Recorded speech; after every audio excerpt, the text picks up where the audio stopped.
हरे कृष्णा। आप सभी का दिन शुभ और मंगलमय हो। भगवान श्री हरि की कृपा आप सभी पर सदा सर्वदा बनी रहे। आज सुनिए वैशाख महात्म्य कथा अध्याय 23। प्रेम से बोलिए श्री हरि विष्णु भगवान की जय। मित्रों, यदि आपने अभी तक अध्याय 22 की कथा को श्रवण नहीं किया है तो डिस्क्रिप्शन बॉक्स के लिंक पर जाकर आप अध्याय 22 की कथा को श्रवण कर सकते हैं। मित्रों, कथा श्रवण करने से पहले आपसे अनुरोध है कि वीडियो को लाइक करके चैनल को जरूर सब्सक्राइब कर लें ताकि इस प्रकार की पुण्यमयी कथाओं का श्रवण आप रोजाना कर सके और पुण्य फल प्राप्त कर सके। अब आगे की कथा में श्री श्रुतदेव जी बोले, अब मैं इस पाप नाशक महात्म्य का वर्णन करता हूँ। माधव मास में शुक्ल पक्ष की अक्षय तृतीया के दिन जो सूर्योदय में प्रातःकाल स्नान करते हैं वे संपूर्ण पापों से छुटकर विष्णु लोक को जाते हैं। जो देवता पितरीश्वर और ऋषियों के निमित्त तर्पण करे उसने संपूर्ण वेदादि शास्त्र पढ़ लिए, सब यज्ञ कर लिए और 100 श्राद्ध कर लिए। जो मधुसूदन भगवान का पूजन कर अक्षय तृतीया के दिन कथा सुनते हैं वे मुक्ति पाते हैं। जो मधुसूदन भगवान की प्रसन्नता के लिए दान करते हैं वे मधुसूदन भगवान की आज्ञा से अक्षय फल देने वाले होते हैं। यह तिथि देवता ऋषि और पितरीश्वरों की है। इसमें सनातन धर्म करने पर देवता पितरीश्वर और ऋषियों की तृप्ति होती है। इस तिथि की प्रख्याति कैसे हुई वह भी मैं बताता हूँ। हे राजन, तू सावधान होकर सुन। प्राचीन समय में राजा बलि के संग इंद्र का युद्ध हुआ और देवता और दैत्यों का भी आपस में द्वंद्व युद्ध हुआ। इंद्र पातालवासी बलि को जीतकर फिर पृथ्वी पर उतथ्य के आश्रम में गया। वहां जाकर उसकी मंदगामिनी गर्भिणी पत्नी को देखा जिसकी कमर में सुवर्ण सूत्र में बद्ध कीकनी शोभा दे रही थी। उसके कंकनों की झनकार ने मदोन्मद भ्रमर और कोकिलाओं के शब्दों को जीत लिया था। अनेक प्रकार के वस्त्र धारण किए वह मधुर भाषिणी और मंद मंद हास्य युक्ता शोभा दे रही थी। उसके कुंभ सदृश पीना कुचों से अपूर्व शोभा हो रही थी। विकसित कमल के समान उसका मुख और नील के कमल के समान नेत्र थे। केतकी के उदर के समान पीत और मनोहर गालों वाली परिश्रम में श्वास भरती हुई दिनाक्षी पर्णकुटी की ओर मुख किए थी। उसे परियक पर शयन करती हुई देख इंद्र को मोह उत्पन्न हुआ और वह बलपूर्वक उस गर्भिणी स्त्री से भोग करने लगा। तब गर्भस्थ पिंड ने अपने गिरने के भय से दुखी होकर अपने पांव से योनि मार्ग को ढक दिया जिससे इंद्र का वीर्य पृथ्वी पर ही गिर पड़ा। तब गर्भस्थ शिशु पर इंद्र को महाक्रोध हुआ और रोष के मारे तांबे जैसे लाल नेत्र करके श्राप दिया कि हे दुर्बुद्धे, तूने पांव से योनि द्वार को रोका है, इससे तू जन्मांध हो। तब दीर्घ तमहा पांवों से वीर्य संचालन से जयंत के समान हुआ। इंद्र ऋषि के श्राप से भय से शीघ्र ही भागा। उसे भागते हुए देख संपूर्ण शिष्य हंसने लगे। तब वह लज्जा के मारे पहाड़ की कंदरा में जा घुसा और वहां बैठकर उग्र तप करने लगा।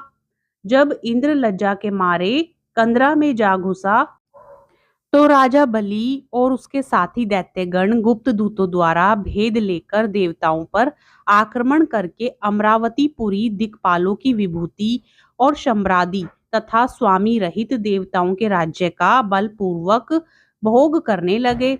तो अग्नि आदि सब देवता अपने रक्षक को ना देख बृहस्पति के पास जा इंद्र का वृतांत पूछने लगे कि हमारा स्वामी कहाँ है। स्वामी के बिना हमारे राज्य पर दैत्यों ने आक्रमण किया है। हे विभो, बहुत दिन बीत गए, इंद्र क्यों नहीं आते हैं। हे महाराज, हमें बताओ, जहां इंद्र हो हम वहीं जाकर प्रार्थना करें। इस प्रकार जब देवताओं ने पूछा तब बृहस्पति बोले, रसातल में बालिकों को जीतकर इंद्र उतथ्य के आश्रम में गया और वहां जा उतथ्य की स्त्री से बलपूर्वक संभोग किया। इस पर उसके शिष्यों ने बड़ी निंदा की। इससे लज्जा के मारे वह स्वर्ग में नहीं आया और पर्वत की गुफा में घुस गया।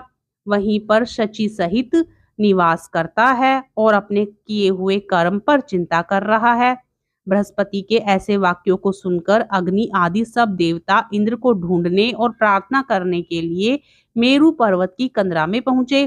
कंदरा में बैठे हुए इंद्र को देख उसके बल वीर्य का प्रकाश करने वाले लोक विख्यात स्रोतों से उसे प्रसन्न करने लगे।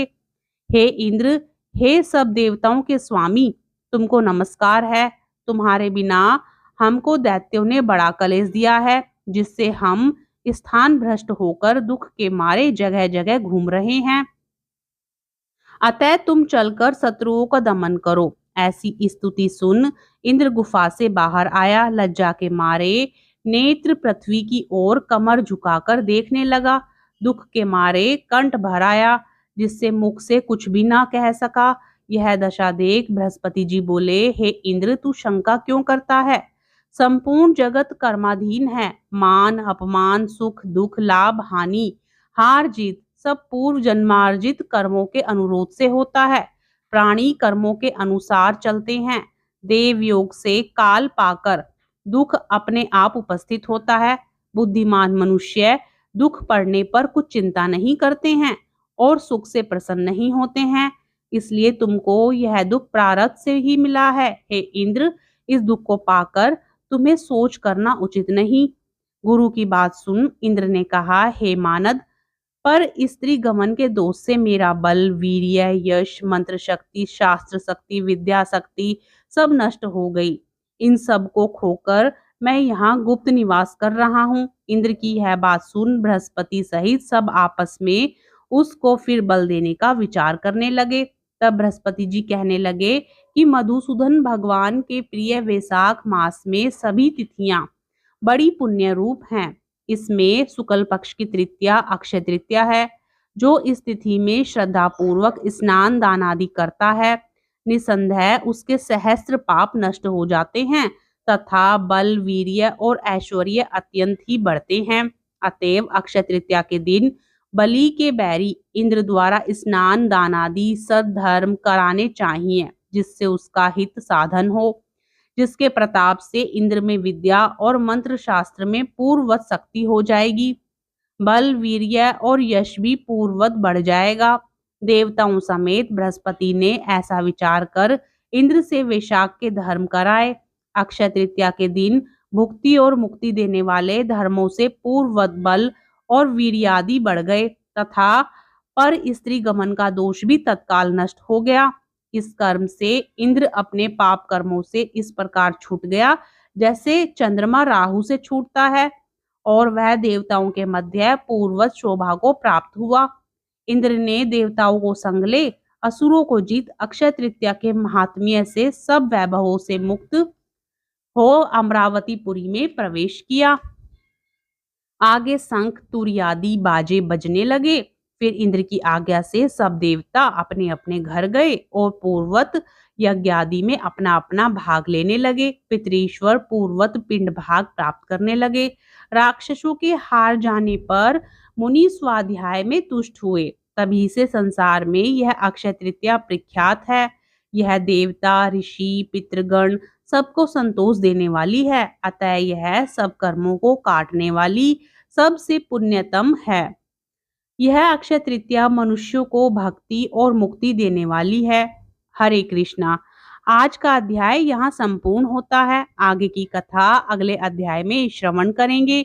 आपको आज की कथा कैसे लगी कमेंट बॉक्स में श्री हरि विष्णु भगवान की जय लिखकर जरूर बताएं, और साथ ही वीडियो को लाइक करें, चैनल को सब्सक्राइब करें और वीडियो को शेयर करके पुण्य फल के भागी बने। राधे राधे। जय श्री कृष्णा।